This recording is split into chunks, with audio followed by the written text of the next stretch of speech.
do you think that you're going through a midlife crisis? Yes, I am. Yes, I do. You are? Is this Mm-hmm. something you've been diagnosed with? Well, it's not really diagnosed, but the thing is, the reason I say it is whenever I've been working on this network or working on the show, I do it to keep myself going. And I realized that in the past, I would say month or so, I've been really down about my age. For the first time in my life, I'm actually down and depressed about my age. I usually am not depressed about my age. You know, I go through a birthday. Do you mind sharing your age right now? 51. 51? Yes. Oh, that is not.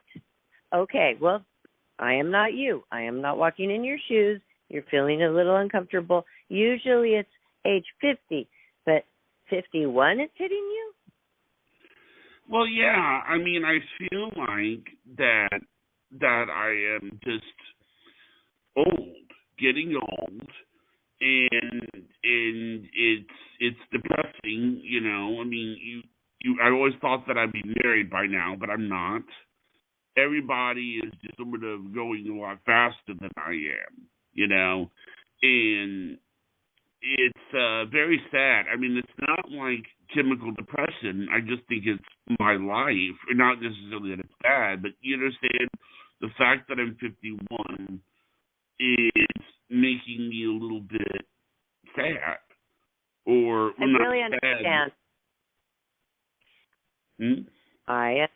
I understand because you are not where you want to be, where you saw yourself, where you thought you should be at this time. So it is a crisis. You are going through a crisis, and a crisis is like maybe feeling a little bit out of control or lost or floundering now, or what am I worth? Worthwhile. Right. So I'm so glad that you are discussing this with me, your friends, and people who are listening who do love you, because we're there to support you and tell you you have accomplished so much, Johnnie, and you are still going strong, and you're enjoying it, and you love learning and creating new things, and you love people, and you touch people's lives. And so you need to be reinforced like that, and probably do need to see a therapist. Do you go to a counselor? Well, I don't know. I understand what you're saying about the therapist, but the therapist cannot fix the fact that I'm 51. You understand? The therapist cannot. I mean, and I already take antidepressant medicine and medicine for anxiety already. So my therapist would more likely not say a whole lot. Does that make sense? Well, okay, so you're telling me that you already know what the therapist is going to tell you. Right. That's right. Why? Do you have experience talking to them about this? Well, you know, I've talked to them about depression, but, you know, you also have to realize you can also look at it from a standpoint, not to get off the subject, but you can also get a look at the standpoint that lots of people in lots of phases of life get depressed. Teenagers, they get very depressed, you know. They get very sad. I mean, they want, you know, a separate and then issue. But we're not really talking about your emotion or condition.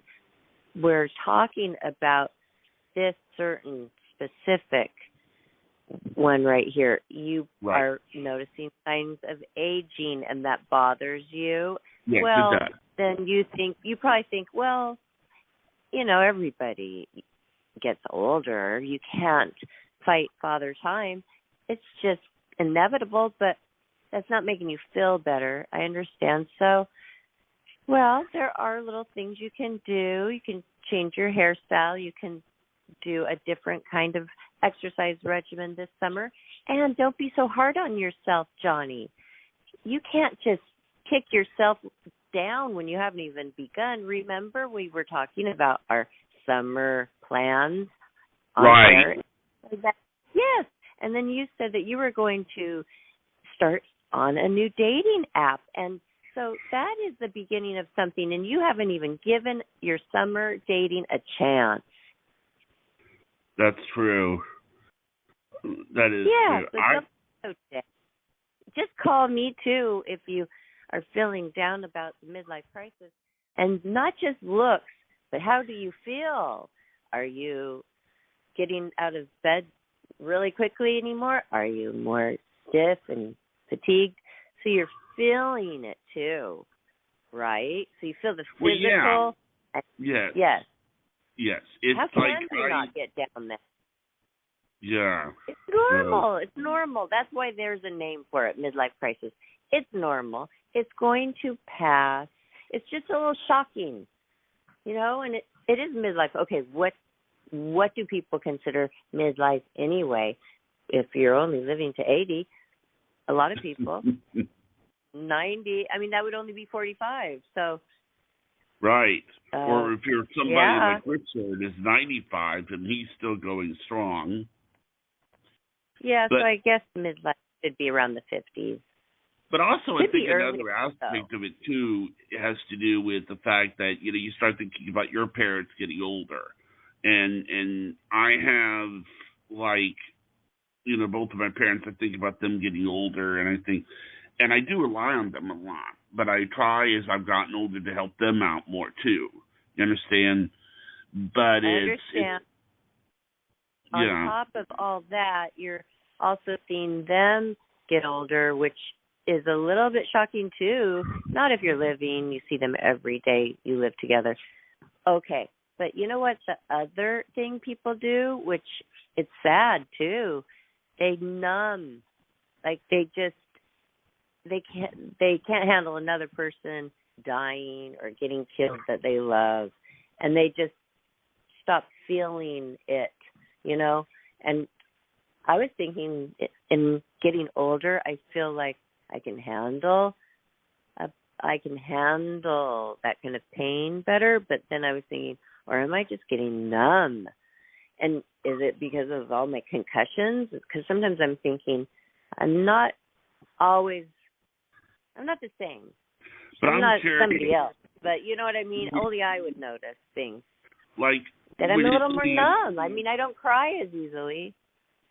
Like my question for you, when you think about your parents, like when your mom passed away, did it happen? Did you react to it the way you thought it would, or did you?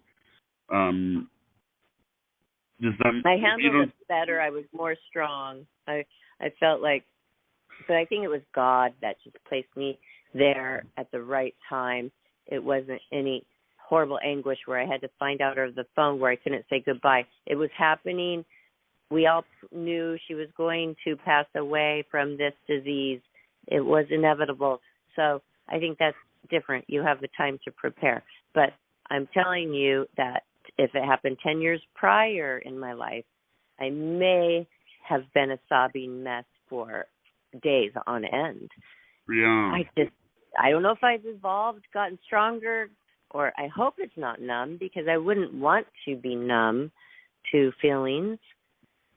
Maybe it's because God just doesn't give you too much. Like he gives you what you can handle. A lot of people say that. There's been a lot of things I've had to handle. So it's interesting. I don't feel like I went through a midlife crisis, though. I was freaked out, though, because maybe I did. I'm going to have to take that one back. No, I did. A lot of things were going on. I was living in Arizona, and I felt trapped there, and I had to devise a plan to get back to California, and I had a child, and, I turned 50, and I was, then my fiance and I just had broken up. I moved my life to Arizona for him, and we broke it off here. I have this huge house. I would open my eyes in the morning, and I would suffocate because it was, so big. I just felt, so overwhelmed with everything, the pool, the backyard, the garage, and no friends and knowing nobody except for one neighbor lady, and that's nice. That's very nice. But really, that's not my home, And then I was turning 50 at the time, and then your body clock is changing as a woman too. So you have that on top of midlife crisis. And then I remember I did gain weight, so I was in hiding. And then I called my ex-husband after not talking to him since the divorce 8 years prior. And then we did a shotgun wedding in Las Vegas.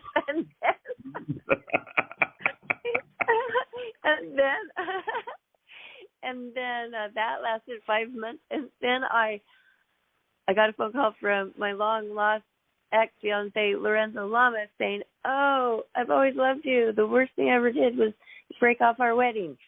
And then we got back together. I moved to Huntington Beach, and that was like I realized, no, I made the right decision the first time, okay? We should not have gotten married. But anyway, he's still my friend. It all worked out. But I guess I did go through a midlife crisis, and then 3 years after that, which is now, I have not trusted myself to go out there in dating land because of those three crazy things that I went through in a row with men. Okay? So now, it takes time, Johnny, sometimes, time of your life. Embrace this time in your life. You're making big hurdles in with your company and your work. You have a family who loves you. You're getting out there. You're excited about this summer and your new dating app. And it's going to be great, okay? But we all go through that kind of thing. I mean, be careful of what you wish for. You might get married to two wrong people. That's true. No, you might marry the wrong person 2 times. I meant, that's what I meant. Okay, I mean, that is true. No. It's like, how old were you when you had your fall? That was, still was living in Arizona. I was getting ready to move to Huntington Beach, packing it all up, and I went to take a trip to visit Kurt in Mexico, my best friend Kurt. And in the middle of the night, out of a dead sleep, I'm waking up, and I don't remember, was I going to the bathroom or going to the kitchen for water, but the kitchen was downstairs. All I know is I thought I was going down a hallway, and I was going down the staircase because it was pitch black. I had a cold that whole time. It was like I was struggling to even keep up that whole time because I was had a sore throat and a cold. But the next morning, I was going to get up and go take my flight home. And that's when I fell down the stairs, somersault forward, hands first, and battered my whole entire body and had a severe concussion. And then went back to sleep. How old were you, though? Oh, my gosh, this was right before I moved here. I was 50. Okay? This happened during my midlife crisis. When I say that is I'll never forget the first time you showed me the pictures of you, and it got me thinking that the first time I saw those pictures, because see, you're like, when you are photographed, you only do it if you can look the way you want it, and you're smiling, and everything is great. But when I saw you in the pictures, you were really, really almost like sad. You were really sad. I mean, not just the injuries. It was like you really, really looked sad. It was almost like, you didn't. And it was really depressing state to be in. Oh, really? You remember that? What? Yeah. Well, of course. I mean, I had to cancel a couple of jobs that I was really looking forward to shooting, and then getting that money as well to go to my moving expenses. Right. So Kurt made me that. I never heard of this thing, GoFundMe page, and he made it for me. He felt so bad it happened at his home. And there's no railing in Mexico on homes, none that I have seen. Why do they not have that? I don't know. I don't know, and they just don't build it, because his new home that he built too, I said, they don't build any railings? And they kind of have them go curved around. It was cool, like you didn't need it in the new house, but no, it's pretty dangerous. Anyway, it was just a fluke accident, and the good things, came out of it. I realized I was not supposed to be with the person that my wedding was canceled with. I was not supposed to ever marry him. I found that out, and it took years to find that out. So now I have no regrets with that. And then I also got the radio show because you were asking me if I wanted a healing. And since I was laid up in bed, I actually read it because I thought it was like junk mail at first, but I thought, it says healing on it, so I'll open it. And then you asked me to be on the radio show. Right. Yeah. I mean, you've always been very professional on the radio, and it's like it makes me very sad when I think about the fall for you. So I was like, oh boy, that must have been really hard for her to go through that. You know. It just took the painful of the body. The body you can get back. It took a while to do hard work. Hands, the tingling of the palms still hurt when I do the downward dog for yoga. And there's a few little things that are glitching with my body. But at least I didn't hurt my neck worse because I've already counted my concussions. I think it was about over 20 in my lifetime. And people can't believe it. I've had so many concussions. You have no idea. Absolutely no idea. What? 20 concussions? How can you have 20? I'm going to write them down again. I wrote them somewhere, and the list was so long. And we are going to go over. We're going to do a topic about concussions because I find that very interesting. Well, Let's do that soon. I'm writing them down again. Yeah. Okay. Yes. Let's do that. Yeah. I'm going to write them all down. And I was even shocked. Oh, my gosh, I've really, because I'm like, that one and that one, and yes, that one and that one and that one and that one and that accident and that one. Oh, my gosh, Johnny, it was crazy. And then people I asked around, they're like, I've never had a concussion. I'm like, really? Wow. Anyway, that's a factor that affects me. And I'm not really sure about my feelings sometimes on things. It's weird. Yeah. I can't even explain it. It's just a weird thing. Other people might know. I'm going to read up on concussions and see how other people describe their different feeling they have in their head. Right. I mean, you've known people also that have had concussions, am I right?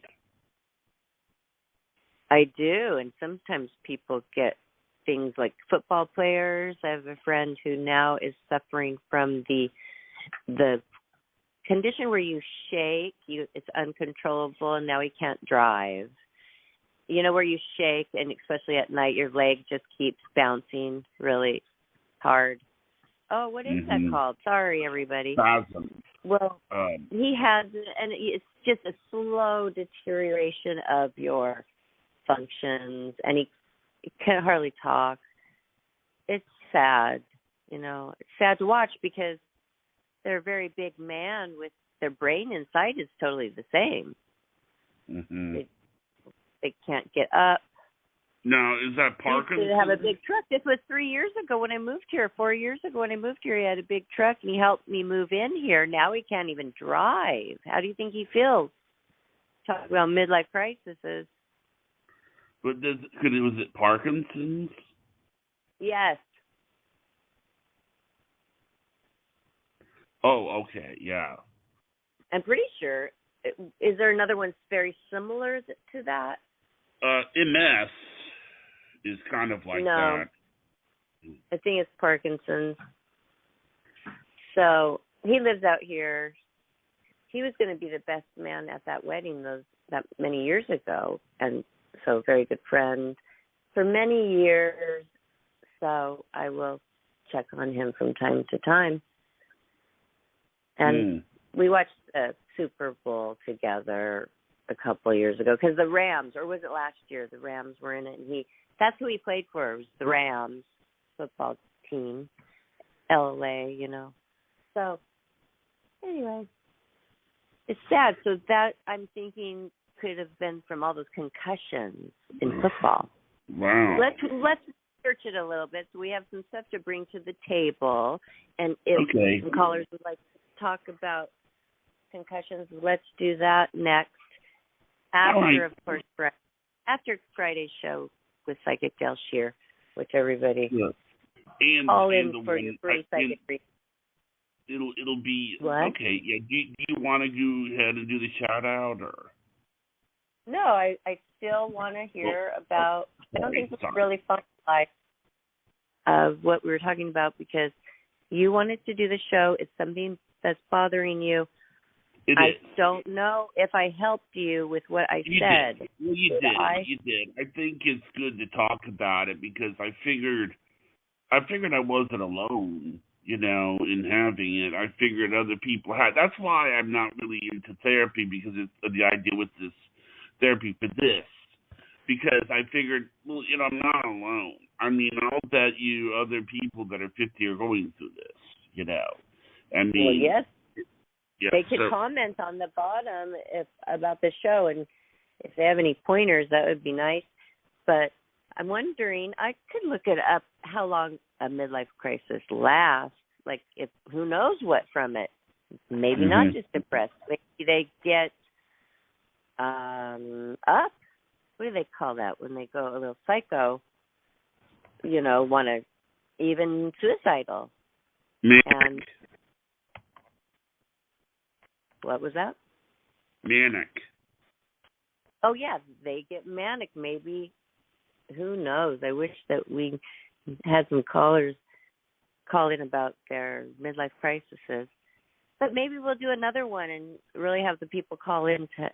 I want to hear the crazy stuff, and then only if you got better, though. Let's hear a good story. And how long does it last? When did it start for you? If you're 51, did it start when you were 50? Oh, I think it started a couple of months ago. It was just like, I realized that I was I was being productive with how I was handling it, like I was doing the network because of a midlife crisis. I really do think that that's what was, because it's a productive way of kind of, dealing with it by helping others. Does that make sense? Of course. Well, it sounds like you probably had a lot of therapy in your life, and you, like you said, you know what they're going to tell you. So, hope that you would call me next time if you're feeling down about it, and I could definitely lift your spirit. But it's normal, and you're right. A lot of people do go through midlife crisis. It's great talking to you about it, and I'm so glad we did this show, Johnnie, and thanks for reaching out and getting help when you needed it in such a interesting way, right here on air live with Life, Laughter, Happiness.